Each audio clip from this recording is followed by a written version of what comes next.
Fala galera, vai começar mais um Colorcast. No Colorcast de hoje a gente tem um convidado especial, que é o Luiz Celestino, criador do Brushwork Atelier. No nosso papo de hoje a gente conversou várias coisas, desde a história dele, de como ele acabou se envolvendo com arte, até questões de perspectiva de mercado e como as coisas estão acontecendo num passo muito acelerado hoje em dia. Eu acredito que todo mundo vai conseguir tirar boas lições dessa conversa que a gente teve. E como sempre, não se esquece de seguir o Design Culture nas suas redes sociais, acessando tanto o seu site como o Instagram e YouTube. E se vocês quiserem saber mais notícias de quando vão ter outros Colorcasts, vocês podem me seguir pelo Instagram como marcostorres_arte ou pelo Twitter como marcos333. É isso aí, sem mais delongas, vamos começar nossa conversa com o Luiz. Falou!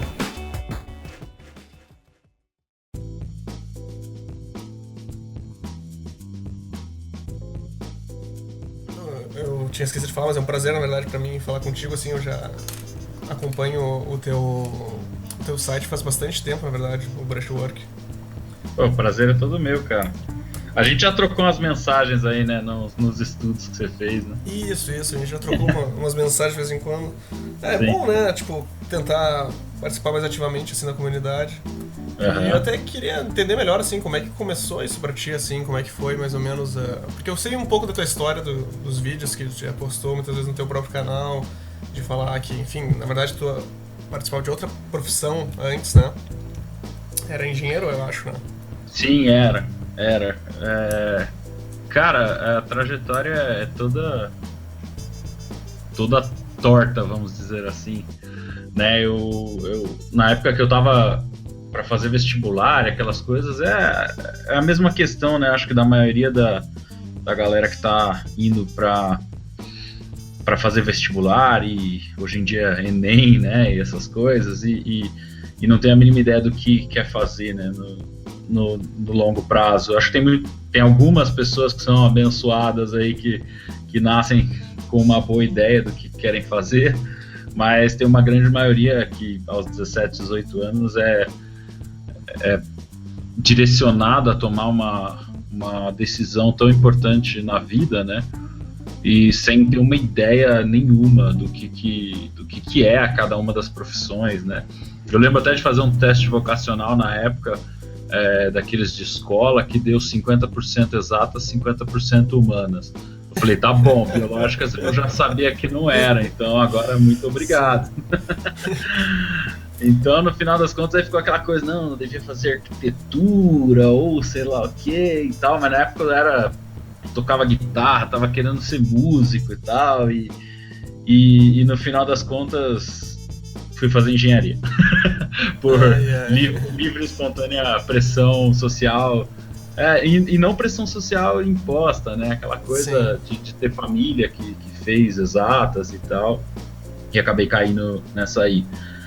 E aí eu fiz a faculdade, né? Eu fiz a Poli da USP, fiz engenharia naval, e aí acho que todos os anos lá eu quis sair em algum momento, assim, mas eu falei, cara, todo mundo fala que depois do terceiro ano o negócio melhora e não sei o que, eu fui indo e meio que terminei, sabe? Então, a trancos e barrancos eu terminei. Mas aí no último ano eu tive eu fiz em 6 anos, né, a graduação, que são 5, mas no último ano eu fiquei fazendo só o TCC, porque teve uns rolos lá dentro do departamento, a gente mudou de tema do TCC em junho, e aí o departamento falou, não, cara, não vai mudar agora e vocês vão fazer de novo, né? E a gente fez, foi mó rolo, politicagem, sabe? Sim, rolou uma burocracia, assim. Um bando de rolo. E aí, no final dos contos, foi a melhor coisa que me aconteceu, assim, porque eu tive um ano à toa, basicamente, porque fazendo só o TCC, você tem uma grade bem tranquila, né? E aí foi nessa época que eu comecei a estudar na Melier. Falei, cara, vou me aproximar de alguma coisa de artes e tal. E aí começou, né, a grande trajetória de virar e mexer com arte lá pra frente, né? Depois disso eu ainda cheguei a trabalhar em banco e tal, usar um pouquinho meu diploma. Mas aí chegou um momento que eu falei, cara, eu tenho que largar a mão dessas amarras para eu começar a mexer com isso. Isso era que época, mais ou menos assim, Luiz? Só pra gente contextualizar melhor. Quando eu fiz a decisão, assim, de sair, foi há 5 anos atrás, mais ou menos. Quer dizer, vai fazer 5 anos exatamente daqui a 4 dias, no dia 18 de novembro. Sim. Foi o dia que eu saí do banco, de 2013. Uhum. E aí eu tomei a decisão de, cara, vou tentar viver de arte mesmo. Na época a minha ideia era abrir uma escola e eu até mudei para Curitiba na época. E aí, cara, desde então já aconteceu de tudo. posso falar que realmente a trajetória não é muito reta. Sim. É cheia de curvas aqui e ali. Como é que foi a ideia, assim, de montar o Brushwork? Assim, veio de uma necessidade tua de expor esses conhecimentos, assim? O Brushwork, na verdade, vem... sim, ele vem, cara, de uma ideia... porque, assim, quando eu tava fazendo essa transição, eu sou bem engenheirão, né? Então, quando eu tava fazendo a transição para artes, eu falei, cara, nossa, onde é que eu tenho que estudar? Quem são as melhores escolas do mundo? Aí procurava a Nomon, puta, quanto dinheiro eu preciso juntar para fazer a Nomon? Mas aí eu olhava, o que a Nomon ensina de verdade? Aí ia lá e dava uma estudada. Aí, o que sei lá onde ensina? Aí dava lá e dava uma estudada, dava uma estruturada, qual que seria a grade curricular perfeita, sabe aquela coisa que, tipo, não faz sentido nenhum, mas foi interessante, assim. Tu literalmente pegou e começou a comparar, assim, tipo, essa tem isso aqui, essa não tem, essa tem aqui, pra tentar montar justamente a tua grade, assim, em cima do que tu queria, eu imagino, né? Exatamente. Eu queria achar o que esses caras têm, como é que eu posso fazer alguma coisa aqui,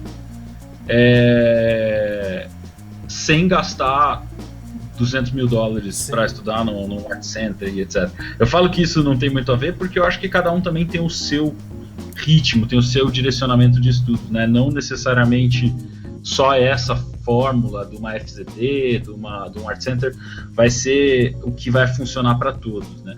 Eu acho que, na verdade, o que funciona mais lá, no final das contas, hoje em dia, depois de refletir muito sobre isso, é questão de cobrança mesmo, mais do que a própria estrutura, né? Porque conteúdo a gente tem disponível em tudo quanto é lugar, né? Eu acho que é cobrança e você tá dentro de um grupo imerso, assim. Eu acho que isso que é o que realmente faz a diferença no aprendizado, né? E aqui no Brasil a gente tá realmente começando, assim, né? A ter umas estruturas mais legais nesse sentido, assim, umas iniciativas mais interessantes. A gente não tem necessariamente faculdades, que nem lá, por exemplo, tu falou a Nomon, a Brainstorm também, o Art Center, principalmente. Mas acho que essas 3 primeiras, elas não são consideradas faculdades, né? Elas são consideradas...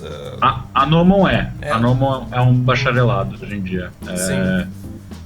Antes não era, não. Sim. Mas o pilar no meio disso tudo é o Art Center, né? Que é uma graduação. Art Center College of Design em Pasadena, que é de onde se formaram a maioria do mercado de entretenimento, principalmente porque é na Califórnia, né? E aí acabou sendo um ciclo virtuoso ali, vamos dizer assim, né? Porque o mercado estava ali, então você vê a CalArts, por exemplo, também floresceu muito nessa época por causa da Disney e etc. E outras empresas de games, cinema, etc. fizeram o Art Center crescer muito, né? Então ficou aquele ciclo virtuoso dos caras darem aula e depois irem para o mercado e voltarem para dar aula e a coisa foi ficando ali, né? Mas com certeza hoje em dia tem uma demanda muito grande lá e aí gera também fomenta, né, o mercado de educação, uma coisa que é um ciclo que está começando aqui no Brasil, né? E aí, só complementando lá que a gente tinha falado do Brushwork, e aí eu quis expor isso aí. Então eu quis expor esses estudos que eu tinha feito e discutir isso num formato de blog. E aí eu nunca imaginava que ele ia crescer e ser reconhecido até da forma como foi, assim. Eu Não tinha muita expectativa quando comecei, assim, eu só tinha empenho, assim. E como é que era esse processo, assim, porque eu vi ali mais ou menos a época que eu conheci, pelo menos foi em 2016, e acho que 2016, 2015 foi a época que tu mais produziu conteúdo ali, certo? Foi na época de 2015, cara, eu produzi muito conteúdo, principalmente porque eu tinha muita pauta para discutir e tava empolgadão com o negócio, e aí chegou um momento também que eu tava querendo voltar para São Paulo e eu tinha que monetizar aquilo de algum jeito, né? Quando ele começou a crescer bastante, o pessoal começou a conhecer e etc, eu falei, cara, eu vou voltar para São Paulo, porque minha vida tá toda aqui, minha namorada tava aqui também na época, quer dizer, continua aqui, mas agora eu voltei, né? E então ficou aquela coisa de, cara, eu quero voltar, e aí eu preciso crescer o que der. E aí eu escrevi muito, foi uma época que eu escrevi até acho que mais do que eu deveria, porque eu poderia ter postado de forma um pouco mais programada e talvez até tivesse crescido um pouco mais, né? Porque o pessoal até se perdeu na quantidade de conteúdo que tinha. Eu fiz 50 posts em um ano, assim. O que eu acho interessante, assim, no conteúdo em si era que, pelo menos pra mim, assim, aqui nos blogs brasileiros não tinha tanto conteúdo voltado para esse meio de ilustração, para o meio de concept, e principalmente a riqueza, digamos assim, né, porque são posts gigantescos, assim, sabe, quilométricos, e eu fiquei, meu Deus, quem é essa pessoa que escreve isso tudo? Como é que essa pessoa adquiriu tanta informação, sabe, tipo... isso eu sempre achei uma coisa muito incrível, assim, na verdade. Eu acho que a qualidade, no fim das contas, nesse sentido, acaba falando por si, né? Acaba trazendo o público pro site, sabe? Sim, eu sempre tentei... como eu vivia muito conectado, assim, cara, eu recebia muito conteúdo de qualidade, né? Então fazia meio que uma curadoriazinha. E aí eu sempre quis compartilhar isso de alguma forma. E aí eu acho que foi isso, tipo, e eu pensei, podia também separar um pouco os posts, fazer um pouco menores, etc. Mas era aquela coisa muito estratégia de como crescer e vendas, não sei o que. Eu falei, cara, deixa eu deixar tudo no mesmo lugar, sabe? Aí vira um post para voltar sempre, quando o cara tiver alguma dúvida, ou tiver querendo um exercício diferente, ou quiser alguma coisa desse gênero, ele sabe que tem aquela postagem, que ele pode favoritar ali, não vai precisar de uma navegação muito boa no blog mesmo, sabe? Ele só digita lá desenho, sei lá, e aparecem os posts que ele precisa para trazer algumas informações, né? Tá bem centralizado, né? Bem interessante isso. Por exemplo, tu bota ali figura humana, tu tem um post que é só sobre figura humana, vários artistas, várias abordagens, várias maneiras. É quase como se fosse um capítulo de um livro, assim, de certa maneira. Exato. Mais ou menos, né? Mas a ideia é sempre fazer essa curadoria de informações e trazer informações de outras pessoas, né? Eu levei bastante tempo a começar, eu acho que a ter uma opinião pessoal assim mais formada. Até fui levemente criticado algumas vezes por isso, né? Por expor um pouco mais a visão de outras pessoas. Mas eu sempre tive a política de, cara, por que eu vou expor a minha opinião de um cara que tem 3 anos de estudo de arte, fez meia dúzia de freela, sabe? E ao invés da opinião de um cara que está há 25 anos no mercado de entretenimento, entendeu? Se a gente conseguir destilar a informação desse cara dos 25 anos, que é difícil, né? Às vezes a gente não tem até preparo, não tem as ferramentas certas, né, para entender o que esse cara está falando. Você escuta um Craig Mullins, por exemplo. Eu já escutei, cara, 25 vezes as palestras lá e as entrevistas do Craig Mullins, e sempre tem uma coisinha, sabe, a mais para você tirar ali, porque é que nem ler um livro do Andrew Loomis, que tinha uma bagagem enorme. A cada vez que você volta, né, depois de um ciclo de estudo, você entende uma coisa diferente. Então eu tento fazer uma curadoria dessas informações para sempre revisitar, né? Até eu mesmo deveria revisitar mais o meu blog. E nessa época tu falou que tu tinha ido pra Curitiba, tu tava trabalhando lá ou tu tava estudando justamente, assim? Na época eu fui para montar uma escola, né? Então eu até aluguei um espaço, na época com o Ricardo Reamonde, que posteriormente foi sócio na Revolution, com o pessoal que hoje em dia toca a escola lá, né? E a gente montou uma salinha, mas, cara, eu fiquei um pouco com o pé atrás, assim, do público que seria possível atingir em Curitiba, talvez até por conhecer pouco, mas eu achei que é um público mais voltado, talvez, por ensino formal, vamos dizer assim, né? Então, um ensino que tenha uma estrutura de certificado, um curso como uma pós-graduação. Um curso acadêmico mais clássico, diz assim, com currículo, com... Enfim, dentro de uma universidade, exatamente. Sim. Então, a impressão que eu tive na época, depois até a própria Revolution tá andando até hoje em dia, me prova o contrário, né? Mas na época eu senti um pouco de pé atrás com isso, e aí eu comecei até a trabalhar num estúdio de games pequeno, com ilustração e concept, dentro da Universidade Positivo, que eu tava, na verdade, acabei indo lá trocar uma ideia sobre mestrado e tal, e eles estavam precisando de alguém de 2D, e aí a gente conversou, mostrou o portfólio, e eu fiquei um ano e pouco lá, né, no final das contas. Uma conversa de uma tarde virou um ano e pouco trabalhando lá. Foi uma experiência super bacana, né, mas aí chegou um momento que eu tava querendo voltar para São Paulo mesmo, e aí eu achei que a plataforma do online era a que mais ia me dar flexibilidade, né, então...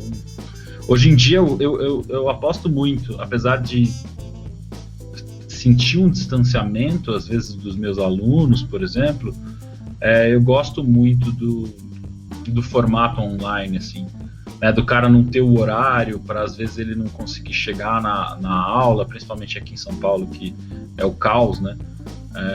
Eu gosto que ele tenha o tempo dele para assistir os vídeos, eu aposto muito na questão de vídeo gravado e não aula ao vivo, porque eu tenho alunos de todas as idades, de todos os ritmos de vida diferentes, os caras que têm filhos e os caras que são filhos e moram dentro de casa e com os pais e que não tem obrigação praticamente nenhuma.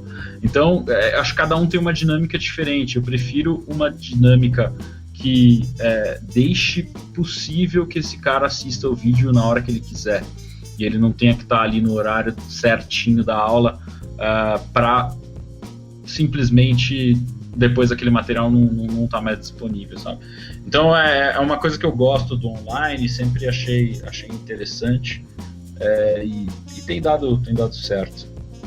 Então, basicamente assim, lá por volta de 2015, 2016, tu viu essa oportunidade de querer começar a lecionar, no caso, eu acho que é uma das iniciativas que tu tem ali basicamente no site, que é de... tem cursos, no caso, atualmente acho que é o curso de perspectiva que tu ensina, certo? Isso. E tem o clube, né? Exatamente.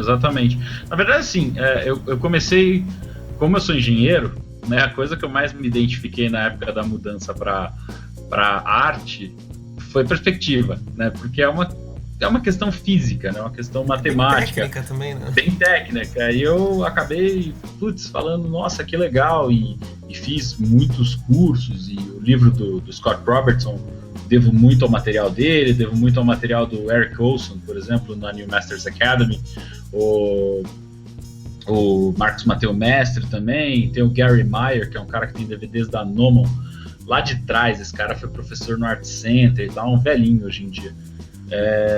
E eu comecei a assimilar aquilo de uma forma até técnica num primeiro momento, e depois a ver como que os outros artistas utilizavam isso na aplicação real, né? Então os caras como o John Park, o James Peck, que tiveram uma formação um pouco mais técnica, né? E depois expandiram para outras vertentes um pouco mais soltas, né? Mas tendo sempre aquela visão da tridimensionalidade, o próprio Feng Zhu também, né? Como é que ele ensinava isso e tal. E aí eu falei, cara, vamos fazer, né, até num formato um pouco diferente do que tinha no Brasil, de usar realmente o material do Scott Robertson a princípio, né? Eu até entrei em contato com ele, conversei com ele, perguntei o que eu precisaria fazer para usar o livro dele como livro-texto, né? Que é uma coisa super difundida na academia, né, na universidade, de você ter uma disciplina com livros-texto, com bibliografias fixas. E aí eu falei, cara, o que eu preciso fazer, né? Eu te pago royalties, como é que funciona? Ele falou, não, o meu livro é feito para ser um livro-texto, né? Até para o Art Center ou para outras universidades americanas. Então você só precisa que seus alunos comprem. E aí eu falei, pô... De boa, assim, bem tranquila a conversa nesse sentido? Bem tranquilo, sem... A ideia da Design Studio Press é ter uma série de livros que sejam educacionais e que sirvam como livro-texto, né? Eu só preciso incentivar a compra pelo meu aluno. Se o aluno não compra, aí também eu não tenho muito o que fazer, entendeu? Eu até pensei na época, no começo, de ter o livro embutido no valor da compra, só que aí ia ser um inferno logístico, né? De mandar os livros pelo correio, aí sim. o livro não chega, aí não sei o quê.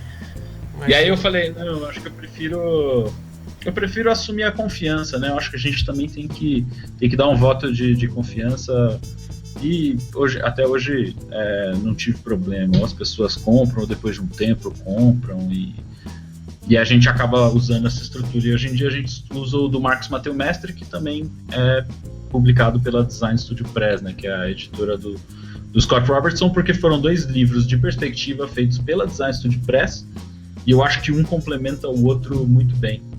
Então tinha algumas coisas que eu estava complementando de outros conteúdos, né? E aí eu quis trazer esses 2. E me diz uma coisa, Luiz, como é que tu pensa assim mais pra frente nessa questão dos cursos, assim, porque eu imagino que a ideia de começar pela perspectiva tem tanto a ver com uma afinidade tua, como também uma questão de fundamentos assim do desenho, né? Que o pessoal fala muito de começar aprendendo perspectiva, aprendendo anatomia e depois começar a partir para outros princípios, sei lá, luz e sombra, o render específico de materiais, assim, composição. Tu imagina tu fazendo outros cursos ou talvez criando uma escola online nesse sentido? Cara, eu já pensei assim, sendo bem sincero, né? Eu até tô passando por um momento de questionamento do futuro da marca, né? Como um todo, quais caminhos seguir, né? O próprio clube é um laboratório de experiências, assim, a gente estuda vários tópicos diferentes, né? Então está estudando alguns livros que não são no formato curso, mas muito mais no formato de clube do livro, né? Além de eu dar um acesso mais barato e sem o acompanhamento ao meu curso mesmo, todo o conteúdo está lá dentro, e gera algumas discussões também extras de aplicação e etc. Então o clube foi uma forma de eu continuar sempre me cobrando, né? Eu não imaginaria que ia acabar sendo até um overload assim, de cobrança, e a gente precisa ir se achando ali, né? Mas quando a gente vai para conteúdos mais pesados, a gente tem que ter muita certeza, né, do que a gente está falando. Então eu não vejo no curto prazo outros cursos acontecendo de outras pessoas do ponto de vista de escola. Uma coisa que eu sempre fugi um pouco é de virar um empreendedor, na verdade um administrador. Empreendedor eu acho que eu sou, né? Mas em virar um administrador de escola, entendeu? Não era necessariamente o que eu queria. Eu sempre me espelhei muito mais no sistema de ateliê, tanto que chama ateliê por conta disso, né? E a experiência que eu tive no ateliê do Maurício Takiguchi, que foi outro cara que com certeza impactou muito a minha trajetória. Passei 1 ano e meio estudando com ele e foi um grande mentor, assim, até do ponto de vista de como ele se organiza no jeito de evoluir a própria arte, né? Então ele dá aula 3 vezes por semana e 3 vezes por semana ele estuda, né? Então ele tem ali bem estruturadinho, pelo menos até onde eu sei, né? Bem uma rotina bem regradinha quanto a isso. E é uma questão que eu sempre espelhei muito, então eu sempre quis que ficasse muito em torno de mim. Só que aí hoje em dia chegou num momento que a marca cresceu, né, e eu me vejo tendo que fazer 15 coisas ao mesmo tempo, né, fazendo marketing, fazendo contabilidade, dando aula e ainda criando conteúdo para o clube. Aí você vê que o blog foi em 2015, 2016, teve muita postagem, e depois tem um hiato gigante que sim, eu também... Sim. Lógico, aconteceu o YouTube no meio do caminho. Claro. A gente sempre tenta se reinventar hoje, né? Hoje em dia, eu acho que é muito complexo esse meio de fazer marketing de conteúdo, né?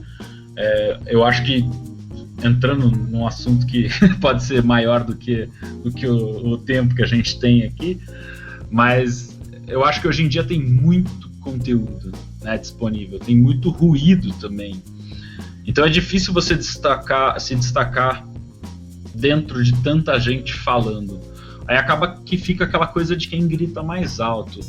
Então é muito difícil se posicionar em termos de marketing sem você gritar mais alto, né? Olha, tô dando uma palestra de 1 hora gratuita. Aí o outro lá fala, não, 2 horas. Não, um curso de 1 dia. Não, agora vocês vão ter um curso de 1 semana gratuito no YouTube. Não, agora você sabe, agora acompanhamento, mentoria gratuita, sabe? Tipo, começa a ficar um negócio de quem grita mais alto e a gente acaba se perdendo um pouco também no que é o ensinar, né? E o preço também, né? Enquanto grita mais alto, o preço vai caindo em algumas frentes, né? Então, nesse ponto até tem um pouco de culpa, né? De ter, talvez, tentado fazer um curso mais amplo, mais acessível para muita gente, e com preço diferente. Aquelas coisas que a gente vai revisitando depois de um tempo, sendo administrador, né, da empresa, e a gente vai repensando, né, quais as estratégias e como que vai ficar o próprio mercado daqui para frente, né, o mercado de ensino no Brasil, qual que é a cara que ele tem no ensino de arte, né, qual que é a cara que ele tem daqui para frente. Me diz uma coisa, Luiz, hoje em dia tu trabalha exclusivamente com o Brushwork Atelier, tanto nessa parte de conteúdo como nessa parte de ensino. Tu tem algum colaborador? Como é que funciona mais ou menos assim essa da parte? Eu trabalho exclusivamente com isso, né? Recentemente eu fiz um freela com o pessoal da TFG, né? Uma empresa de games aqui em São Paulo. Aí uma parte de recrutamento, que foi uma oportunidade que apareceu por eu ter uma rede de contatos muito grande, né, e entender tecnicamente qual que é a necessidade de uma vaga artística e olhar um portfólio e saber identificar. E para mim, pessoalmente, também foi um baita de um aprendizado, principalmente do ponto de vista de identificação de portfólios 3D, né, o que é um bom portfólio de um artista 3D, um modelador, né, às vezes não é aquela coisa, e eu aprendi isso na prática, né, às vezes não é tão simples quanto a gente imagina, né, quanto que vai ser aplicável, né, numa rotina e tal. Mas isso é uma das coisas esporádicas que acontecem, né? Um tempo atrás eu fiz um freela para 3%, né, aquela série da Netflix. Então, de vez em quando aparecem alguns freelas, não importa a frente que seja. Mas o carro-chefe, com certeza, é o curso, né, que é semestral, e é uma turma, né, por semestre. E o clube, que é uma coisa recorrente, né? Mas eu não tenho colaboradores, sou eu, um exército de um homem só. Talvez até que é uma trabalheira isso, né? Tá louco. Mas é um problema meu também, eu acho que é uma coisa que vários empreendedores assim têm, que é uma questão de querer controlar coisas demais e delegar de menos. É uma coisa que eu me cobro bastante refletir a respeito, né? Como que seria um colaborador dentro do Brushwork daqui a um tempo, quem sabe? E me diz uma coisa, assim, uma coisa que eu acho interessante, assim, Luísa, olhando, assim, hoje em dia, principalmente o mercado, assim, tem muita gente querendo focar em concept, e eu acho que até uma coisa que tu já falou em algumas conversas tuas e tudo mais, que aqui no Brasil acaba sendo uma área bem complicada, porque não tem tanta área de atuação, assim, e as pessoas que acabam fazendo, no caso, a ilustração 2D, elas acabam tendo que ser meio que um canivete suíço, assim, elas acabam tendo que fazer o que for. Com certeza. Com certeza, até no próprio desenvolvimento, né? Você vê os grandes nomes do mercado aqui no Brasil, eu até tive o prazer de entrevistar alguns deles, né, para o canal do YouTube, e você vê que eles tiveram trajetórias bem não retas, que nem eu falei da minha, né, só que do outro ponto de vista, né, de sempre na arte ali, mas pulando de galho em galho, né, às vezes produtora de publicidade, às vezes quadrinhos, às vezes ilustração editorial, né, então muita coisa acontecendo, e eu acho que isso ainda continua bem constante aqui no Brasil. Acho que você tem algumas frentes acontecendo, né? Você tem uma frente da animação muito forte. Até conversei recentemente sobre isso com o André Roca, né? E tem várias pessoas, né, envolvidas aí nesse lado. Tem produtoras muito boas e se destacando, vendendo até direitos, né, para exportar essa produção nacional, o que é muito bacana, né? E você tem uma vertente de games fortalecendo um pouco mais, né? Você tem agora a Ancine entrando também com alguns editais, né? E que ajudam a fomentar um pouquinho, porque realmente é difícil gerenciar uma empresa. É uma coisa até que eu ouvi o André Forni falando uma vez, e foi muito bacana. Ele falando, cara, uma das coisas que mais falta no mercado nacional são bons administradores para as empresas de arte, né? Porque artista quer fazer arte, né? Então, normalmente é difícil ter um cara que seja mais business para realmente ter uma saúde mesmo, a empresa ser saudável, né, financeiramente, para realmente não quebrar rápido, né? Você não fazer um investimento e às vezes quebrar até tendo pego empréstimos, etc., e o pessoal ficando em uma situação ruim.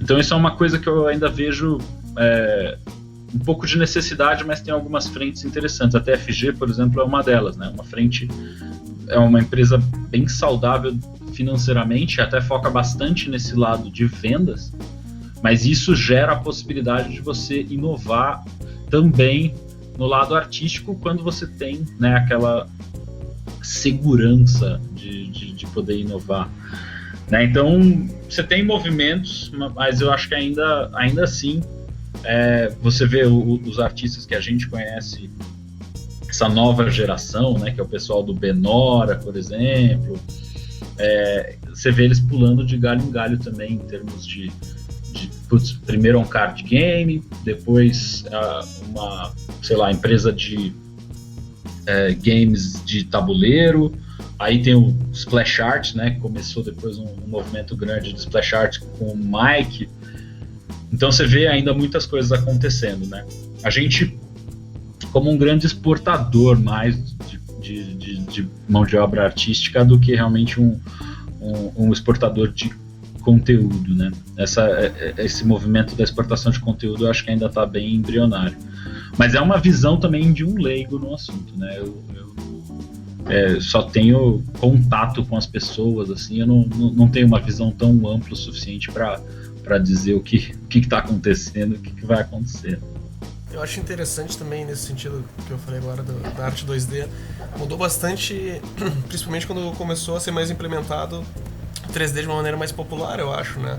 Hoje em dia, principalmente publicidade e algumas áreas assim, elas costumam não empregar mais tanto o 2D, assim, virou uma coisa muito de nicho, de certa maneira, né? Eu acho que o 3D, pela natureza do processo, ele tem mais demanda, né? Seja no mercado publicitário, seja no mercado de games, seja no mercado de filmes. Querendo ou não, a produção de um game, você vai ter muito mais artistas 3D, lógico, tendo em vista que é um game 3D, né? Se for um game 2D, vai por água abaixo isso que eu tô falando, mas a maioria dos games hoje em dia é 3D, né? Mesmo as animações são mais 3D do que 2D. Então você tem o 2D como fazendo parte de algumas etapas do processo, mas não sendo o produto final, e aí consequentemente você tem menos pessoas envolvidas, né? Isso é até ruim, eu tenho, quer dizer, ruim para uma vertente, né, para a vertente 2D. Eu tento deixar isso muito claro para as pessoas.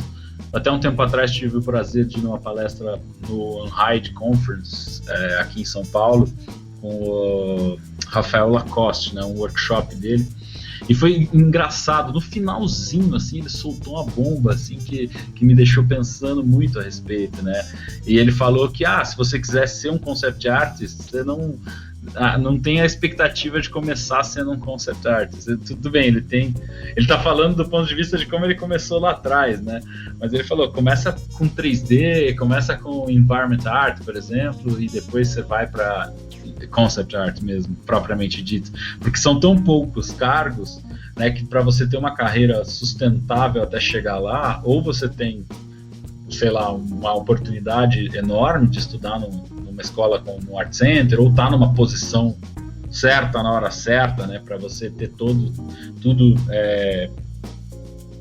a seu favor, vamos dizer assim, ou você vai achando as formas de chegar lá, né? E uma delas, do ponto de vista do que ele falou, é começar pelo o que tem mais demanda, que é 3D, né? Que é a produção do game, não a pré-produção do game.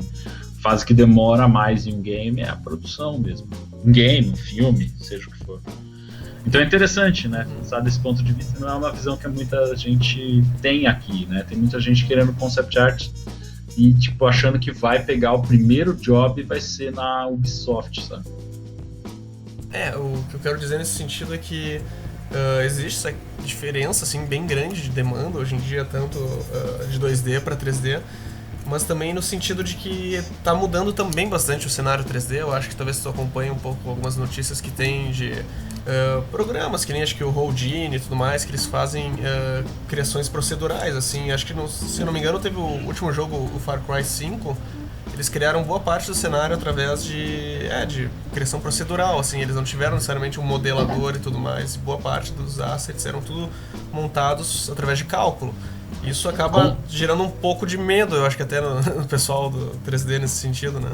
Com certeza, eu acho que foi acho que você comentou lá, eu compartilhei recentemente saiu o Promethean, né? Isso, eu vi até.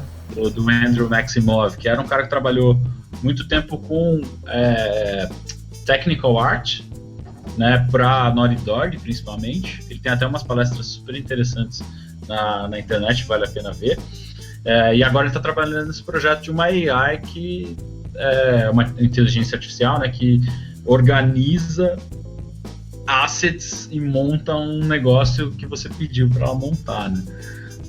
Então, com certeza, tem muita gente estudando formas de fazer isso do lado mais procedural mesmo. E vai gerar uma baixa de demanda, mas eu acho que as coisas vão meio que se reinventando aos poucos. Eu não digo que vai sumir um monte de emprego, assim, mas eu acho que a gente sempre tem muito aquela coisa de se adaptar, né? Que nem antigamente tu não tinha como, sei lá, fazer... Sei lá, tu queria fazer uma animação, tu teria que pegar várias folhas e fazer aquele processo à mão, certo? Hoje em dia tu tem um bom... Ou melhor, tu pode fazer em 3D e tu não precisa nem ter essa questão, assim, sabe? É muito mais sustentável, de certa maneira, né? Mas... Cara, eu concordo com você, mas aí se a gente for pensar, acho que desse ponto de vista, a gente tem que pensar que talvez isso aconteça com praticamente todos os empregos, se você for ver dessa ótica, né? Se a gente for pensar o AI, por exemplo, né, ou formas procedurais de resolver problemas, né, isso tende a reduzir muitos trabalhos do mercado, né, principalmente grande parte dos apertar botão que ainda existem em muitas empresas, né, aqueles processos mais de tabulação de coisas, etc., que ainda são muito fortes no mercado tradicional, vamos dizer assim. Eu não gosto dessa expressão, né, mas em bancos, né, seguradoras, aquelas coisas bem tradicionais, assim, você também vai ter um bando de empregos sumindo em alguns anos, se a gente continuar avançando na AI dessa forma. Então, eu acho que sim. Por outro lado, eu acho que existem também aquelas questões de um pouco de massificação, né, da coisa, quando você gera só de forma procedural ou automatizada com várias ferramentas, né, eu acho que você tira um pouquinho das sutilezas que aparecem durante o processo, né? Eu estava vendo até uma entrevista com um cara que eu gosto muito, o Mike Hill, não sei se já viu palestras dele. Eu acho que eu vi uma que ele fala sobre o Jurassic World. Exato. Já vi. Exato, é ele mesmo. E ele fez uma recentemente sobre metáforas. Ele usa o exemplo do Jurassic Park e Jurassic World de novo, usa o exemplo do Star Wars, Joseph Campbell, ele toca nesses assuntos, mas eu acho que isso é uma questão muito interessante, hoje em dia ainda polêmica, né? Do quanto algumas peças de entretenimento tem um layer de metáfora por trás muito bem pensado, né? E que em algumas vertentes, né, principalmente as mais comerciais, isso começa a se perder um pouco. Eu acho que o processo de automatização, ele tende a ter um problema disso, né, no curto prazo. Depois eu acho que as coisas vão se estruturando, né? Mas a gente vai ver muito tempo mais do mesmo, né? O pessoal está tentando acelerar demais os processos. Você vê isso acontecer em jogos mobile, por exemplo, né? Cópias e mais cópias de jogos tentando ali se encaixar no mercado, né? E de novo, a gente volta àquela discussão de quem grita mais alto, né?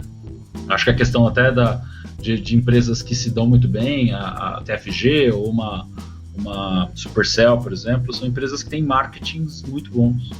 E aí, querendo ou não, eles se posicionam de uma forma muito boa, né, para estar no lugar certo, na hora certa, que o consumidor for ser impressionado, né, por aquela campanha de marketing. Então, não sei, eu entendo essa questão, com certeza talvez diminua um pouco, mas talvez diminua até por um lado positivo, né, das pessoas usarem essas ferramentas de uma forma legal mais pra frente. Interessante isso que tu falou, essa questão do conteúdo, principalmente hoje em dia a gente vê, tem não sei quantos milhões de séries em tudo que é canal, e principalmente com o Netflix, essas outras plataformas, mas ao mesmo tempo tu vê que, não é que eu vou dizer que tipo, tem uma certa decadência, mas existe essa massificação, né? Tu vê isso em filmes também, basicamente, os blockbusters que tem hoje em dia. Fora os filmes da Marvel, que eu acho que eles realmente pegam uma equipe bem legal, assim. Muitos desses filmes eles acabam sendo conceitos, sei lá, reutilizados ou remakes. E o ponto que chega muito do que tu falou, na verdade. Chega um ponto de saturação em que precisa haver uma ruptura assim, de mercado, e como é que a gente acaba achando aqueles conteúdos originais, se é através de... digamos assim, iniciativas mais independentes, tipo filmes independentes, ou enfim, jogos também indies, porque realmente o que acaba acontecendo é isso. E o independente, querendo ou não, ele não vai ter dinheiro para se posicionar, né?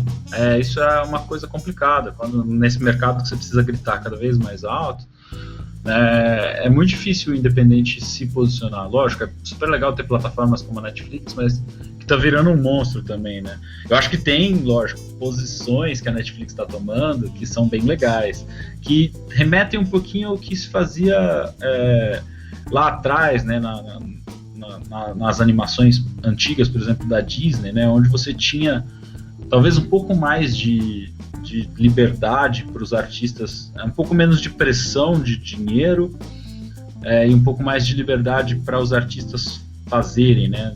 Eu torço para que aquele videozinho que eles lançaram com o Glen Keane falando e tal, aquilo não seja mais uma campanha de marketing, entendeu? Aquilo seja realmente eles felizes de estarem sendo ouvidos como artistas, porque eles falam no vídeo, a gente pode fazer finalmente os projetos que a gente sempre quis fazer pessoalmente. Eu espero que isso seja verdade, não seja só mais uma forma de vender a Netflix. Ou a Amazon Prime, seja qual for a próxima que vai trazer também o novo Senhor dos Anéis, etc. Então, eu espero que eles tenham realmente, né,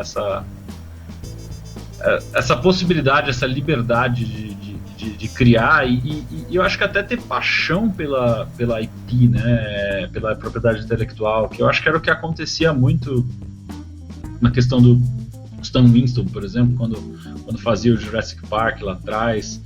Eu acho que era uma relação um pouco diferente. O cinema ainda não era...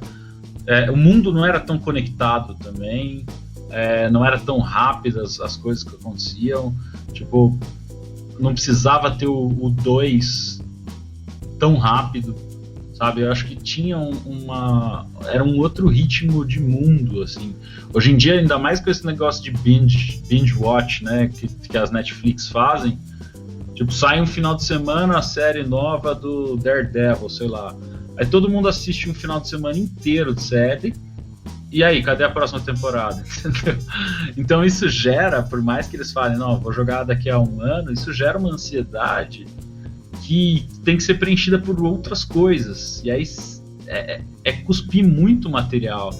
Então, realmente, vai ter muita coisa ruim aí no meio do caminho, né? Acho que o processo, sempre que fica massificado, fica não ruim necessariamente. É difícil falar isso, é muito forte falar isso, né? Mas, ele dá menos margem para o ócio criativo, para que você tenha aquela falta de pressão e que saiam boas ideias e que você revisite coisas e questione e remova partes e refaça e etc. Coisas que a gente não vê mais acontecer, né? Em todos os mercados, cara. Você vê erros homéricos aí, recentemente o grande fiasco da Blizzard com o jogo novo deles, e são movimentos que estão indo contra o que o público cativo, né, que é a galera aí, sei lá, seus 20 e poucos, 30 e baixo anos, ou até 30 e altos, essa galera que cresceu com essas coisas, né, e tá vendo que talvez não seja mais o público-alvo disso tudo, e ainda mais com a China entrando no mercado, você complica mais ainda a situação, né? Tem várias palestras, eu vi umas palestras muito legais no THU de 2017, falando que o mercado do consumidor de Hollywood é a China. Hollywood não faz mais para vender para o americano. Quem paga mesmo é a China. Eu vi algumas palestras, né, lá no THU de 2017, que falaram que o público-alvo, né, hoje em dia é a China, né, principalmente de Hollywood. Né, tem muitos projetos que você vê como o World of Warcraft, que deu prejuízos enormes nos Estados Unidos, mas quem pagou o projeto no final foi a China, que adorou e foi pro cinema lá e tal. Porque eles não estão cansados ainda de algumas dessas coisas mais massificadas, assim, né? Sem uma... Acho que sem um layerzinho de detalhes e de... só vem a palavra em inglês de care, né? Quando você realmente se importar com aquilo de uma forma diferenciada mesmo, para fazer o melhor produto que você pode fazer. Não estou falando que as pessoas envolvidas fizeram um mau trabalho, digo no ponto de vista até do processo como um todo. Né? Eles fizeram o que era possível fazer no tempo que lhes foi dado.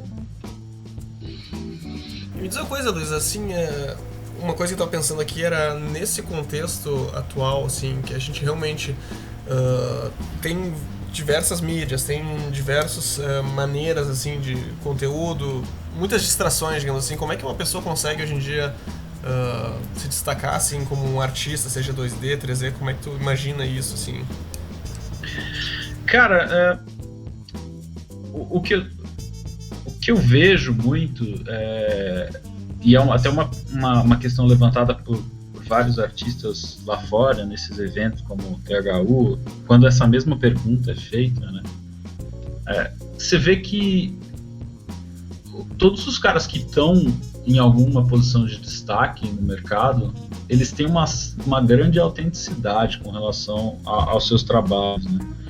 Ou pelo menos tem um tópico que interessa muito. Se você for pegar Claire Wendling, por exemplo, Ian McCaig, e vários artistas, né? O Dave Levy, você pode pegar tudo, né? Martin Deschambault, o Rafael Lacoste. Você vê que tem algumas coisas, né? Até o Rafael Lacoste estava falando sobre isso, que o Ian McHugh, que é um outro artista 2D também super de destaque, né? Ele cresceu meio que num porto, assim, onde tinham vários barcos e etc. E você vê isso estampadíssimo no trabalho dele, né? Hoje em dia ele faz muitos barcos e etc. Então essa autenticidade e realmente a dedicação àquilo, né? Eu acho que a autenticidade e a dedicação, elas conversam muito, né? Você realmente aceitar que aquilo é o que você gosta.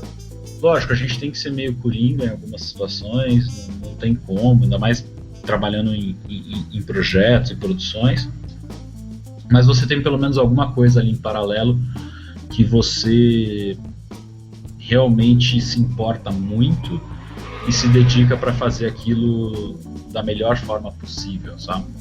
É difícil a gente encontrar isso num mundo com tanta gente gritando coisas na nossa orelha, né? Sejam nossos amigos nos Instagram e Facebook da vida, ou seja, todas as campanhas de marketing que a gente falou aí. Então é difícil, acho, a gente olhar para dentro e falar, cara, é isso que eu gosto mesmo de fazer. Mas eu acho que em um mundo tão repetitivo e com muita coisa sendo copiada um do outro, acho que destaque mesmo vai ser quando a gente olhar para dentro e começar a realmente fazer a forma do jeito que a gente queria, né? E lógico, se expor, né? Infelizmente, além de tudo, a gente tem que gritar um pouco, né? Senão você pega algumas pessoas, você vê a Claire Wendling, é um nome gigante no mercado, mas ela também vive postando nos Instagram da vida. Todos os grandes artistas têm algum tipo de ação de redes sociais, né? Lógico, quando precisa, né? Quando o cara tem a agenda completamente lotada, ele não precisa nem falar com ninguém. O Craig Mullins não precisava quase que nem ter site, todo mundo chega nele, né? Mas isso é para trabalho, né? Uma questão de anos e anos construindo uma clientela fiel, né? Isso que então, tu falou, é curioso até, tu falou agora por último do Craig Mullins, porque pelo menos uma vez eu tive a percepção, acho que também vendo de outros podcasts, e acho que era até do Arte Café, aquele do Maciej Kurtiara, em que ele comentou que, olha, dependendo do que tu quiser trabalhar, por exemplo, se tu quer trabalhar com filmes, se tu quer trabalhar com jogos desse tipo, assim, tu vai ter que morar em Los Angeles, na Califórnia, senão esquece. Dificilmente tu vai conseguir, sabe, tipo, de um trabalho remoto. Não que seja impossível, mas é muito difícil, sabe? E daí, quando a gente analisa na questão de onde é que a gente tá, né? A gente tá no Brasil, né? Não tem tanto isso. Não tem tanto ainda um mercado assim. Como é que a gente consegue avaliar a situação, assim, eu diria, tipo, pra quem quer começar, assim, não ficar desmotivado no sentido, putz, eu tenho uma indústria fraca ainda. Conseguir entrar lá fora, ter todo mundo se matando, né? Vou competir com o russo ou com o chinês, que são dois mercados que estão crescendo bastante, assim. Como é que o cara consegue visionar, assim, digamos, uma carreira aqui dentro, entende? Cara, essa é uma pergunta bem difícil, né? É uma pergunta que eu me questionei, acho que muitas vezes, né, com relação a isso, até porque eu tendo a ter uma postura até um pouco mais negativa, e eu já me questionei muito sobre ter uma visão negativa, né, sobre o mercado. Eu acho que, assim, a gente tem, né, o entretenimento cai numa categoria, que se a gente for falar de pirâmide de Maslow, etc., que é diferente, né, na prioridade de sobrevivência e etc. Agora até engraçado, né, curioso, né, da gente falar exatamente disso um dia depois, 2 dias depois que morreu Stan Lee, né, e ele falava que ele se questionava muito sobre isso, e ele percebeu que sem entretenimento todas as pessoas ficariam deprimidas, né, ficariam sem muita direção, né, e realmente, se você pensar, eu estava até conversando com outras pessoas a respeito, eu não lembro com quem que era, acho que foi com o Matheus, um tempo atrás, mas falaram que a gente, né, como artista, a gente dá imagens para popular a imaginação das pessoas, né? E isso é muito, muito importante, muito interessante. Mas ainda assim, entra um pouco, eu acho que nessa questão, assim como a música, até como os esportes, que são coisas que tangenciam o entretenimento. Então, se você fizer essa mesma pergunta para um músico, por que você vira um músico em um mercado que é tão difícil, que é um mercado que é tão contra você? Ele vai virar para você e vai falar, cara, porque eu adoro música, porque eu amo música e eu quero fazer o que for para viver disso. Se eu tiver que trabalhar no 99 dirigindo durante o dia, que nem esses dias eu peguei um cara que é baixista e o cara não consegue sobreviver só de baixo. O cara, pelo que eu entendi, o cara toca baixo pra cacete. Mas ele falou que ele, durante o dia, tá lá no 99 fazendo uma grana extra para fechar ali. Então tem situações que o cara não vai ter... Não quero também falar que é o starving artist, né? Todo mundo morre de fome. Mas é um mercado que não é trivial. Então, eu acho que tem muito dessa paixão real mesmo de fazer. Eu vejo caras como o Eduardo Schau, por exemplo, que é um cara que eu admiro muito o trabalho. O cara, ama cinema a vida inteira. E trabalhou muito tempo com publicidade, por exemplo, que era uma forma dele sustentar. E hoje em dia ele está trabalhando com série da Netflix, que é muito mais próximo do cinema, que sempre motivou ele. Mas é uma carreira de 20, 25 anos, fazendo várias coisas para chegar num momento de ter a realização de trabalhar em uma série para uma Netflix, ou estar num set de filmagem, essas coisas que realmente realizam talvez um pouco mais do que a publicidade. Não estou também jogando coisa ruim em cima da publicidade. Eu acho que a publicidade é o que sustentou muito do que é o contexto artístico nacional. Né? Mas é uma pergunta muito complicada. Vou para um atleta, como é que eu falo para ele, e aí, cara, como é que você vai viver de sei lá, golfe ou... Dead skate, digamos assim, né? Que tênis, moleque, né? Pô. Skate, exato. Jogar bola. Sim. Não, todo mundo quer jogar no Barcelona, entendeu? Assim como todo mundo quer ser concept artist da Blizzard, cara. Mas não vai ser todo mundo que vai ser concept artist da Blizzard. A questão é, prazer de jogar bola é maior do que o possível não chegar lá?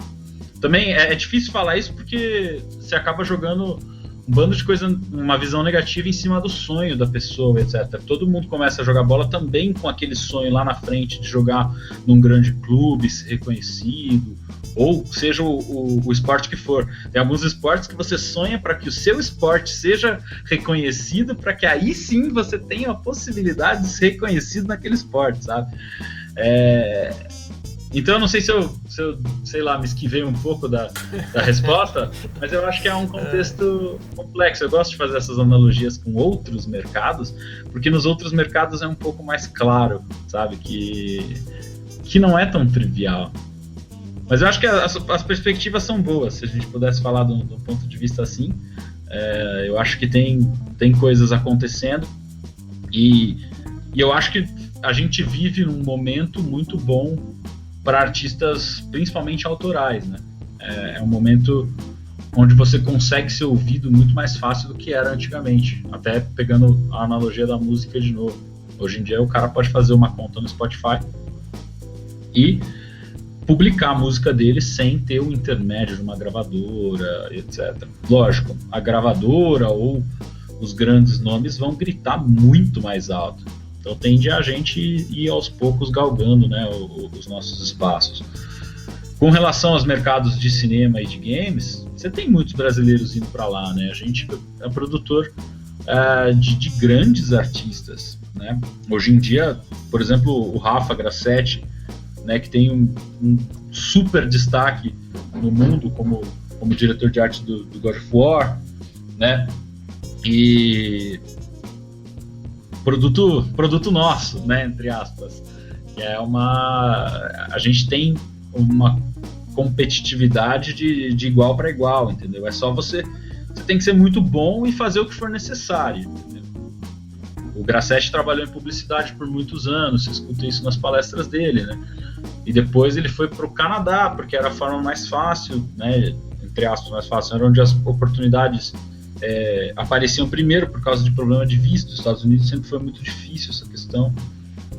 E aí depois foi galgando, né, até chegar a ser diretor de arte de um jogo gigantesco como God of War, né? As coisas não acontecem do dia para a noite, e o seu primeiro job não vai ser na Blizzard, cara, a não ser raríssimas exceções, assim. Vai ser... Bom, às vezes uma agência pequena, uma coisa, uma editora, uma gráfica, né? Eu vejo muita gente que acaba indo pra essas partes mais próximas, assim, que tem esse tipo de demanda. Às vezes é uma demanda que não é tão interessante, pô, tu tem que fazer, sei lá, o folder da padaria da esquina, pô, sei lá, fazer o bonequinho da padaria da esquina, sabe? Ah, não é um concept pra um jogo, né? Óbvio que não, né? Mas é um início, sabe? Tu pode ver cada trabalho de uma maneira, sei lá, sobre uma luz, uma ótica mais positiva nesse sentido. Poxa, imagina se isso aqui fica tribom, sabe? Com certeza, com certeza. E você vê, por exemplo, alguns mercados ficam mais aquecidos que outros de tempos em tempos, né? Você tinha uma época que o mercado de game, card game, estava mega aquecido, né? Aqueles Legends of the Crypts lá no japonês. Você tinha uma porrada de card game super aquecido. E isso, cara, pagou as contas de muita gente aqui no Brasil, enquanto estava construindo o seu portfólio, estava continuando os seus estudos, e pegaram a onda, né, de vários projetos que estavam acontecendo. Pode ser que esse projeto depois morra, né, sei lá, no mês seguinte, no ano seguinte. Mas, cara, você tem que saber aproveitar os momentos que estão acontecendo, né? Não precisa, putz, eu quero trabalhar com card game, vou trabalhar só para Magic e para Hearthstone, sabe? Tem que tomar cuidado com essas coisas e entender os movimentos, o que está acontecendo, porque, querendo ou não, é mais difícil, não tem como falar que não é, cara. Você virar e falar que é mais fácil do que um cara que nasce em Los Angeles, sabe? Não, de jeito nenhum, entendeu? Tem cara lá que o primeiro emprego do cara foi na Naughty Dog, entendeu? Tipo, o Eitan Zana é um cara que fala isso, cara. Meu primeiro emprego foi na Naughty Dog.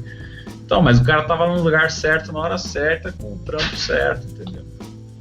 Acontece sempre algumas coisas desse sentido, e claro, às vezes a gente tem que aceitar que existe sempre o acaso, né, nessas questões, né? Não é só uma questão de tempo e de esforço, né? Tem um pouquinho de acaso sempre, uma porcentagem. Com certeza, e eu não chamo de acaso, não, eu chamo de sorte mesmo. A pessoa às vezes tem um pouco de preconceito com a palavra, por parecer uma coisa fácil e etc. Mas não, cara, você tem que abraçar quando a sorte aparece, entendeu? O que tu acha que hoje em dia, assim, tu falou de mercados tão aquecidos em tempos diferentes, o que tu acha que no momento tá bombando, assim, mais, assim, tanto internacionalmente como nacionalmente, assim? Putz, boa pergunta. Retomando o que eu tinha falado, né? Eu dou aula. Então, mas, cara, eu acho que ainda existe um pouco a questão de card, né? Eu acho que você vê alguns card games, por exemplo, que nem a gente teve o da CD Projekt Red lá, fugiu o nome agora, o do Witcher 3 lá. O Gwent, acho que é o nome, né? O Gwent, isso, o spin-off lá do Witcher 3.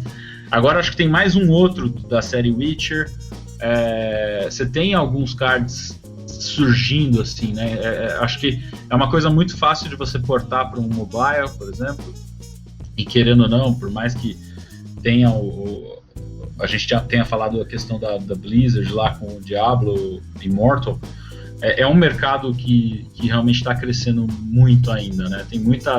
Os números são muito gigantes, né? Quando você pega do ponto de vista de acesso, né? Tem muito mais gente tendo celular hoje em dia, mexendo no celular, do que tem os consoles e o PC, né? É muito maior. Então, quando você consegue colocar uma coisa portável ou, lógico, exclusiva para o portátil, para o mobile, isso pode ser gigante, né? né? Pode crescer muito. Então, eu acho que esse é um mercado que está aquecendo, mas ao mesmo tempo é um mercado que tem muito ruído, né? Aqui no Brasil é um mercado que está forte, principalmente pela TFG e agora a questão de editais ajuda um pouco mais a gente a criar, né? E tem, lógico, falei só da TFG, mas tem a Quiris, tem a Hoplon, né, que estão há 1000 anos no mercado, a Behold, tem vários estúdios e alguns menores que estão aparecendo bastante aí. Mas se eu fosse dizer, a animação está um pouco, parece, né, pelo menos está ainda aquecido, né, a própria Maurício de Souza com seus projetos, todas as produtoras aqui. Mas do ponto de vista de ilustração, eu ainda vejo bastante gente falando de cards. E Splash Art está aquecido, mas é para poucas pessoas, né? Aí já é um nível mais técnico, mais... é que eu acho que eu ouvi falar uma vez, o Mike Azevedo falou uma história de que existe uma barreira técnica que tu deve ultrapassar para começar a ter uma constância de trabalhos enquanto ilustrador, assim, que... Com certeza. Se não ultrapassar essa barreira, vai ser, tipo, poucos trabalhos para muita gente. E quando tu ultrapassa a barreira, são muitos trabalhos para poucas pessoas. E daí, tipo, na verdade, eu imagino que ele, no caso, e alguns outros ilustradores desse nível, eles acabam até tendo uma demanda maior do que eles conseguem suprir. Exato, ele montou um estúdio em torno dele por causa disso. O Mike tem um Mar Studio agora, que é uma forma de fazer isso. Ele tinha tanta demanda que ele não conseguia mais pegar. E aí chegou um momento que ele estava dizendo tanto não, que ele falou, não, peraí, cara, mas eu vou pegar como estúdio e vou ter a minha, não é minha assinatura, né, mas a minha curadoria. Tipo um atestado de qualidade, assim, tipo, ele escolhe as pessoas que ele bota. Ele vai pôr o dele na reta, né, e vai entregar no matter what, entendeu? Mas vai ter outras pessoas trabalhando ali embaixo e evoluindo também. Por causa disso. E eu acho bem interessante essa questão, né? Quando você vê os estúdios mesmo, eles não dizem que o mercado tá tão sobrecarregado de artistas. É porque eles estão olhando de um nível bem alto, né? Eu vejo até desse processo de contratar pessoas que eu participei, né? Eu percebo quando você põe a régua alta, é difícil de achar gente boa, cara. Então você precisa realmente passar de um certo patamar de qualidade, e aí é muita dedicação mesmo, para começar a aparecer, né, esses trabalhos. Eu acho que tem esse ponto da dedicação, um ponto que, não sei, eu acho que a gente subestima, né, a quantidade de dedicação que é colocada tanto nas carreiras quanto numa peça única, né, de um artista.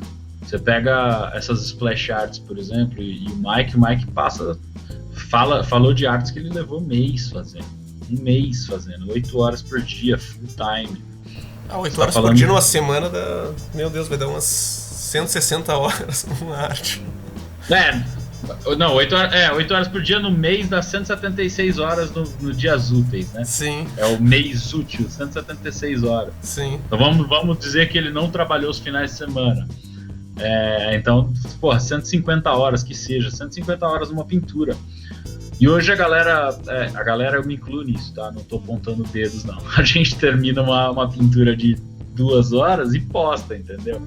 E quer que a qualidade esteja igual um negócio que o cara levou 150 horas, ou 100 horas, ou que seja 20 horas de dedicação, né? Que é você passar ali uma semana, aí você pinta, aí puta, não, isso aqui não tá certo, aí você vai lá e muda, aí você muda de novo, aí você volta, mostra pra alguém, aí traz um feedback, aí você muda de novo. Então, eu acho que a gente subestima a quantidade de esforço. É uma coisa que o 3D, por exemplo, acho que tem um pouco mais claro, né, que uma peça de modelagem 3D leva mais tempo para ser finalizada. Então existe talvez até um pouquinho mais de dedicação com relação àquela peça do que a média do 2D teria. Mas aí eu também tô chutando. Não é, é um chute, aquela educated guess, né? Então tem um know-howzinho, um racional por trás, mas eu não tenho certeza também. Eu acho que no 3D isso é mais delimitado, assim, sabe? Tipo, por exemplo, no 3D as etapas elas não podem ser muito atropeladas ou subvertidas muitas vezes, né? Tu tem que ter a modelagem, daí tu tem que fazer textura, daí tu tem que fazer iluminação, então, tipo, é muito difícil ver alguém que vai começar pela iluminação, imagina, tipo, o cara começa com a luz e daí depois ele vai modelar e depois ele bota a textura, ou sei lá, tipo, não tem como subverter isso. E no 2D tem muito isso, acho que até na aula do o Craig Mullins, no curso que ele dá lá no Escolismo, ele tem muito essa coisa de, olha, vamos começar fazendo linhas, ou vamos fazer borrões, ou vamos fazer, sei lá, valores altos, valores baixos, vamos só pelos valores médios. Tipo, vou jogar uma imagem por cima e vou começar a imaginar coisas por cima, sabe? Ele realmente subverte bastante isso, porque o 2D permite isso, eu acho, né? Sim, é muito mais flexível, né, desse ponto de vista. Mas, ao mesmo tempo, a flexibilidade não quer dizer que não tenha que ter dedicação, né? Então, você tem momentos, dependendo do nível de acabamento que você tem que fazer da peça. E alguns tipos de peça você tem, né? Para trabalho, assim, você tem um processo um pouco mais delimitado, eu acho. Aí você tem thumbnails, depois você tem a linha ou não, né? Dependendo de como for um pouco mais o seu processo, mas você pode ir para manchas depois para finalizar. Mas eu acho que ainda tem algumas etapazinhas. E aí você tem uma renderização no final, que é o que vai realmente tomar muitas horas ali. E tem que ser feita, né? Eu acho que a gente tem que dar o devido valor para aquela arte que a gente está fazendo. Não ser só um desenhinho, ou um rabisco, alguma coisa assim. Não sempre, né? Pode ser coisas soltas de vez em quando fazem parte. Luiz, me diz uma coisa, agora voltando o assunto mais pra tua pessoa, assim, vamos fazer um bate-bola rápido, assim? Vamos lá, então. Me diz um filme aí. Um filme? Jurassic Park. Por quê? Eu cresci com ele, cara. Sim. Não tem como... Eu queria ser paleontólogo. Boa. Me diz uma música. Uma música? Change of Seasons, do Dream Theater. Boa. E um lugar, assim? Um lugar, cara? Puta, isso é difícil. São José dos Campos, São Paulo. Tem um motivo, assim, específico? Eu nasci lá. Aí, querendo ou não, eu já me vi querendo muito me distanciar de lá, morar fora e aquela coisa romântica, né? Principalmente de artista em começo de carreira, que quer ir pra sei lá onde, não importa como for, e etc. E aí chega um momento que você tá da vida, depois que passa do 3.0 também, ou lógico, se você depende muito da sua personalidade, né? Você acaba vendo as raízes com muito mais importância. Me diz uma cor, cara. Uma cor? Uma cor. Índigo. Mas o índigo azul... Não, o índigo é um azul, né? Um azul esverdeado. Sim. Que é mais ou menos a cor do brushwork. Uma comida. Uma comida japonesa. Qualquer comida japonesa? Ou tem um prato assim? Vai tudo. Cara. Sashimi, sushi, um bom nigiri. Isso é engraçado falar, porque muita gente que me conhece sabe a minha tentativa grande de me tornar cada vez mais vegetariano, mas uma das coisas que ainda me segura no mundo da carne é um bom peixe cru. Então, por isso que eu tenho que falar essa, pra não ser hipócrita. Sim.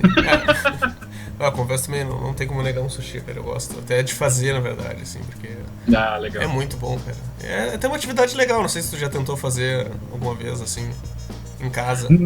Tentei uma vez, foi trágico. Aí nunca mais tentei de novo. Mas qual foi o problema ali? Foi no arroz? Foi no arroz. Foi no arroz? Foi no arroz. Ficou muito, a forma como a gente fez quase que um arroz tradicional. Assim. Aí, ficou salgado pra cacete. Sabe quando você faz as coisas sem querer pesquisar? Sim. Descobre que você Não seja por isso, cara. Eu te passo até a receita que eu uso, assim, e não tem erro. Toda vez que eu faço, dá super certo, assim, o arroz. O meu problema, na verdade, muitas vezes era na hora de fechar ele, no acabamento. Ah, sim. Beleza, vamos trocar figurinhas. Vamos trocar essa ideia. Pra ver o que eu aprendo. Continuando aqui. Um jogo, assim. Pode ser de qualquer tipo. Digital, tabuleiro, carta. Diablo 2, sem dúvida. Diablo 2? É. Jogou Fez muito. Fez parte da minha história. Eu sempre falo, né, que o grande estalo da minha mudança de carreira foi quando anunciaram Diablo 3. Eu fiquei muito impactado por aquilo e falei, cara, porque eu tava esperando o jogo há 10 anos praticamente, né? Eu joguei realmente muito Diablo 2. E aí chegou aquele momento e falei, nossa, cara, que teve uma cinematic foda, não sei o que, o cara tocando violão, lembro até hoje. E aí eu falo, a partir daquele momento eu falei, cara, eu tenho que trabalhar em alguma coisa assim, cara, que dê essa sensação aí pras pessoas, sabe? Então, com certeza, é um jogo que tem muita importância na minha vida. Uma pessoa, assim, uma pessoa que eu acho que vale a pena citar. Uma pessoa, cara, putz, aí você me põe numa roubada, cara. Tá, pode ser mais de uma, assim, não sei, enfim, como tu sentir à vontade, assim. Ah, cara. Acho que minhas avós, que foram quem me ensinou a desenhar, assim, e me incentivou a desenhar. Ambas as minhas avós, que tinham um pé, assim, na arte. E realmente me incentivaram lá no começão, quando eu tinha, sei lá, 5, 6 anos. E querendo ou não, geraram a base do que eu faço hoje em dia. Então, para ser justo, para não me colocar em maus bocados aqui, vou nessa. E, cara, me diz uma coisa assim, a gente falou bastante de arte aqui, a gente falou bastante de mercado, bastante, assim, até de uma perspectiva e uma, como é que eu vou dizer, uma ideia, na verdade, uma futurologia, a gente tentou botar aqui. Mas, voltando a falar sobre ti, assim, o que tu faz quando tu não tá pensando em nada disso, assim, quais são teus hobbies, assim, como é que é o Luiz, assim, no dia a dia em que ele não tá, sei lá, fritando em cima de arte, digamos assim? Cara, isso é uma pergunta complexa, pra dizer o mínimo. Porque sempre, né? Vou contextualizar as respostas. Não sei, era pra ser bate-bola, mas eu não sei não falar a respeito. Mas cara, uma das coisas que me fez sair do contexto que eu tava, principalmente de banco, assim, foi chegar em casa e não querer mais ouvir falar do assunto com o qual eu trabalhava. E hoje em dia é o contrário. Eu não consigo pensar em outra coisa. Isso é até um problema, é uma questão que gera bastante ansiedade. Eu imagino que bastante gente que vai ouvir a gente que é do meio criativo, com certeza vai sentir sente um pouco isso, né? Mas eu tenho sentido muita dificuldade de desligar. Então eu tenho tentado as coisas normais da vida, sair para jantar e sair para um parque à tarde ou qualquer coisa do gênero, sem pensar em desenhar. Aquela coisa, tu senta no banco e tu olha, mas que bonita essa luz batendo nessa árvore, não sei o quê. Exato. E eu não sou um cara que desenha muito, mesmo, no dia a dia, de sentar e desenhar. Eu conheço o Mike Azevedo, por exemplo, é um cara que ele deve dormir abraçado com o sketchbook, assim, eu me sinto até meio mal quando eu vejo as coisas, os caras produzem muito, eu falei, eu tinha que estar desenhando. Mas esse pensamento de eu tinha que estar desenhando é uma coisa que me persegue um pouquinho, assim, no dia a dia. Mas eu tento... eu imagino que para muita gente é muito difícil, eu não tenho nenhum outro grande hobby hoje em dia que eu persiga que não esse, né, de pensar em empresa, etc. Isso é um problema, é até uma reflexão a ser feita. Mas eu tento viver minha vida, né? Sim.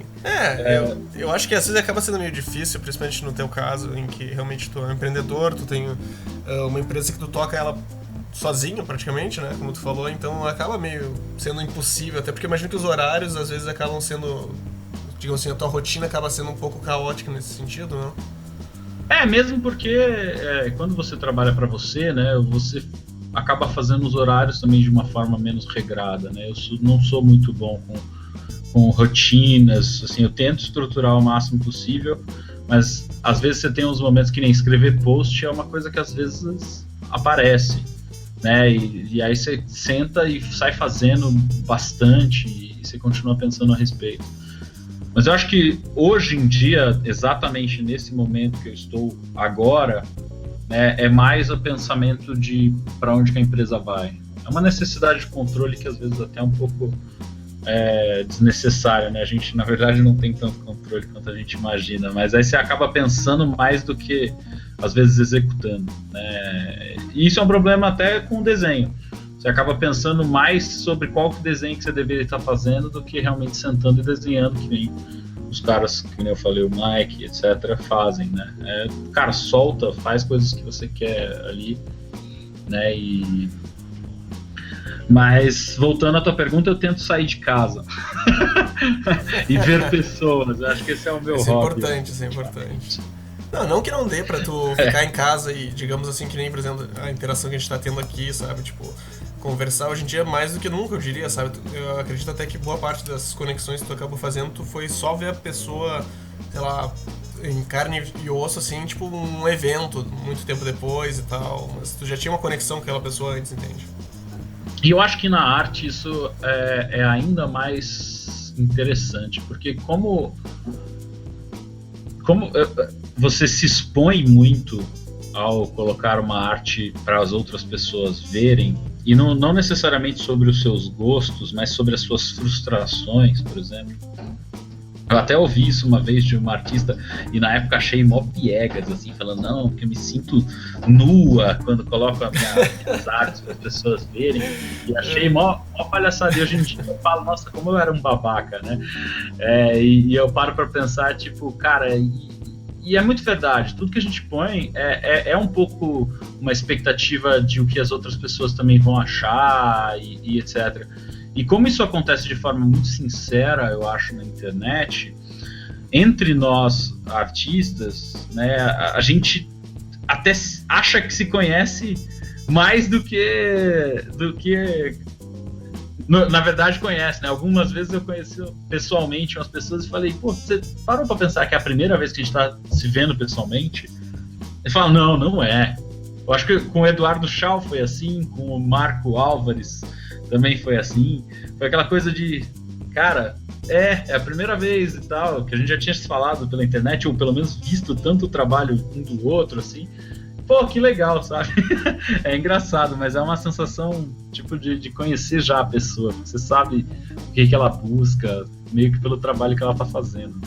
O trabalho, principalmente criativo, ele mostra muito da personalidade da pessoa e parece muitas vezes que tu tem uma certa janela para aquela pessoa, pra intimidade dela, de certa maneira, né? Exato. Isso é aterrorizante em partes, mas é muito, muito gostoso também, né? Do outro ponto de vista. E Luiz, pra finalizar, assim, eu queria que tu imaginasse, assim, que tu descobriu uma máquina do tempo no teu jardim ali, ou enfim, na frente do teu apartamento ali. E daí tu entra e tu volta, sei lá,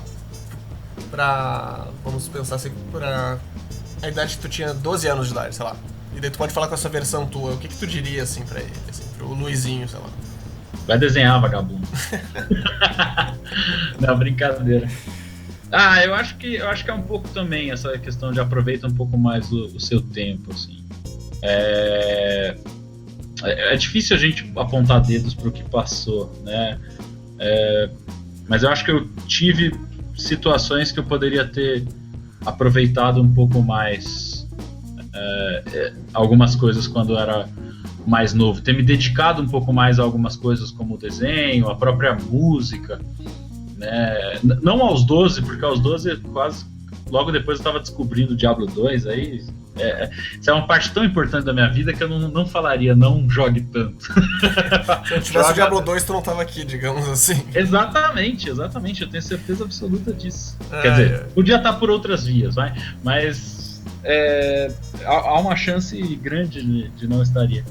Mas sim, em alguns outros momentos se dedique um pouco mais assim a essas coisas, as pequenas coisas que você vê que aparecem oportunidades, às vezes a gente deixa o tempo passar e aquela máxima, né? Até parece clichê falar, né? Que o tempo vai passar do mesmo jeito, você tendo feito ou não, né? Mas acho que é importante tu falar isso, porque às vezes as pessoas ficam muito daquele tipo, será que, digamos assim, botando num contexto que a gente tá falando agora, será que eu deveria virar ilustrador? Vai demorar muito tempo pra dar certo. Eu podia estar ganhando dinheiro, sei lá, fazendo outra coisa. Mas, cara, quase tudo demora dinheiro. Demora dinheiro não, demora tempo. Por exemplo, outro dia eu tava conversando com uma amiga minha, que ela também é ilustradora, ela tá meio frustrada, ela tava falando, já tô há 3 anos fazendo isso. Eu falei pra ela, poxa, olha só, vamos pensar o seguinte, uma pessoa que vai fazer, sei lá, uma faculdade de medicina pra ser médico, tá? Tu tem que passar no Enem, das melhores colocações, e tipo, tu tem que, meu Deus, pra tirar uma nota boa dessas, às vezes tu não passa de primeira, tu tem que fazer uns 2, 3 anos, eu conheço gente que tá no 8º ano fazendo pra passar em medicina, sabe? Exatamente. E depois disso tu tem uma formação de quase 7 anos, e se tu for homem, tu ainda tem que ir pro exército durante 1 ano. Então, digamos que tu perdeu quase... Perdeu não, mas tipo, tu botou 10 anos da tua vida. 10 anos da tua vida naquilo, entende? Exato. Tu acha que tu demora 10 anos pra chegar nesse ponto? E com muito empenho. Isso. Muito empenho. É.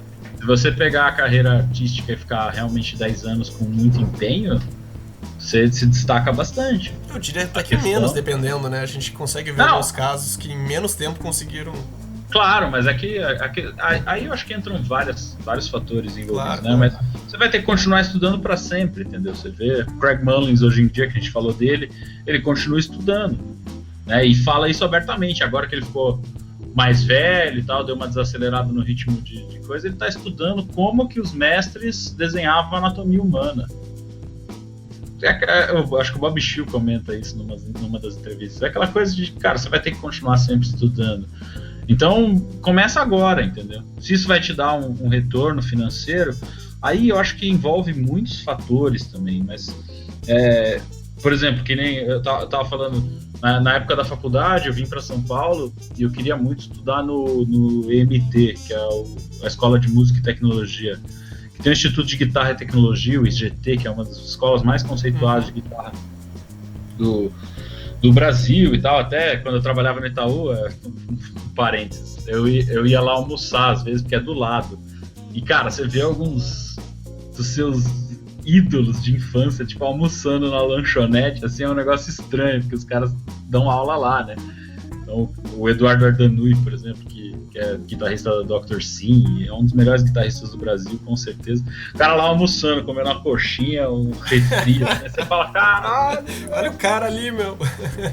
Mas eu penso assim, hoje em dia, se eu tivesse vindo pra cá e realmente ido pra lá estudar, durante a faculdade, eu teria... Hoje em dia eu seria seria um instrumentista de verdade, vamos dizer assim, né? Eu teria uma base muito mais sólida. Não que necessariamente eu estaria vivendo de música, mas eu com certeza teria uma outra forma, um outro hobby, possivelmente. Então é um exemplo que às vezes não necessariamente você tem que se dedicar a alguma coisa só pelo fim financeiro. Até antes da gente começar a conversar, eu estava assistindo um documentário no Netflix sobre o Banksy, né? E tem uma frase do Banksy que eu não vou lembrar agora a frase. Aquele documentário, acho que é o Exit Through the Gift Shop, é esse? Não, é Salvando Banksy, é um negócio assim. Esse eu não conheço. É um que apareceu ali, eu coloquei para assistir. Mas ele fala alguma coisa nesse sentido. Hoje em dia a gente faz tudo esperando um retorno financeiro, né? E é complicado. Eu sei que a gente tem que viver em função de dinheiro, mas acho que tem algumas coisas que são internas nossas que dá pra gente fazer não necessariamente com isso em mente, sabe? Então, eu acho que faria mais coisas. Voltando para a resposta. Luiz, eu queria deixar o espaço aqui pra ti agora, se tu quiser, enfim, falar alguma coisa sobre o que tu tá fazendo, o que tu pretende, sobre o clube ou sobre os teus cursos. O espaço é teu, assim. Legal, cara. Primeiro, né, agradecer pelo espaço em geral. Eu acho que é sempre legal a gente gente bater papo sobre essas coisas. Parabenizar também pela iniciativa, né, do podcast. Eu acho que isso é sempre muito legal, quanto mais gente estiver discutindo, né, esses assuntos.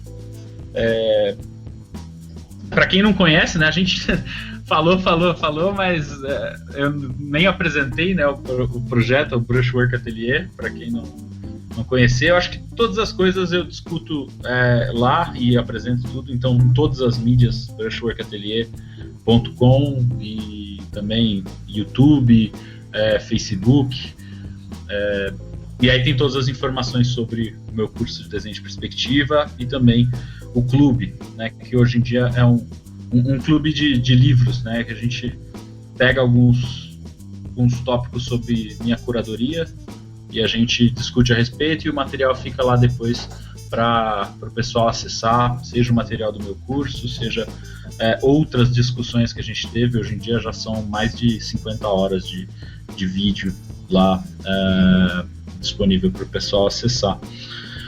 E aí tem um grupo no Facebook também, do Brushwork Atelier, que a gente gera sempre discussões. Eu acho que a gente até se conheceu talvez por lá, né? Mais das conversas de postagem, aqueles estudos que você estava fazendo, desconstruindo. Eu até tinha que voltar a fazer aquilo, mas que nem tu falou, tem que aplicar, né? Eu também não queria sair ficar na fome de fazer um monte e não utilizar aquilo para nada, sabe? Exatamente. Mas é uma forma bem interessante de pensar, né, aquela desconstrução. Mas aí tem explicando tudo, e eu também estou sempre à disposição para conversar sobre qualquer assunto que seja no e-mail, que é o contato@brushworkatelier.com, ou pelo Facebook Luiz Celestino. Também tem o meu Instagram, que é Luiz R. Celestino. Então tem várias mídias para me encontrar. Estou sempre aberto a essas discussões e também a críticas, sugestões, e aprender um pouquinho para ir sempre melhorando, né? Então tá certo, Luiz. Eu acho que a gente vai encerrando por aqui. Eu espero que o pessoal goste bastante e a gente se vê no próximo episódio, digamos assim. Fechado. Valeu. Espero que o pessoal goste aí, que seja uma discussão que traga um pouquinho mais pelo menos não necessariamente esclareça coisas, mas sim gere questões e gere um direcionamento legal aí para conversas futuras.